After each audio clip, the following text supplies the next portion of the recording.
सोन्याळ तालुका जत जिल्हा सांगली येथील ग्रामपंचायतीच्या उपसरपंचपदी संगाप्पा मुच्छिंडे यांची अभिनंदनीय निवड। सोन्याळ तालुका जत जिल्हा सांगली येथील ग्रामपंचायतीच्या उपसरपंचपदी संगाप्पा भीमण्णा मुच्छिंडे यांची निवड करण्यात आली। वतन दगडू गारळे यांनी राजीनामा दिल्याने त्यांच्या रिक्त जागी उपसरपंच पदाच्या निवडीसाठी बुधवारी सरपंच बसवराज तेली यांच्या अध्यक्षतेखाली सदस्यांची बैठक बोलण्यात आली होती।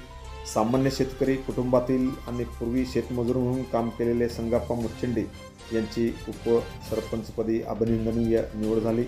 उपसरपंच पदासाठी संगाप्पा भीमण्णा मुच्छिंडे आणि नितीन दुर्गाप्पा शिंदे यांचे निर्धारित वेळेत दोघांचे अर्ज प्राप्त झाले।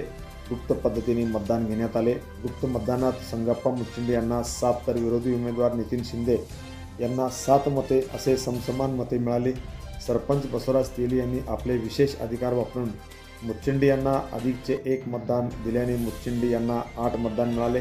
निवडणूक निर्णय अधिकारी तथा ग्रामविकास अधिकारी वायडी चिकदुले यांनी मुच्छिंडे यांचे उपसरपंचपदी निवड झाल्याचे जाहीर केले।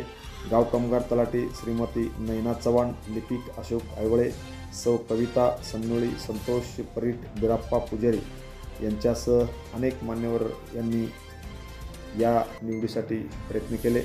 या निवडीनंतर गावातील त्यांच्या समर्थकांनी गुलालाची उधळण व फटाक्यांची प्रचंड आतिषबाजी केली। Press the bell icon on the video and never miss another update.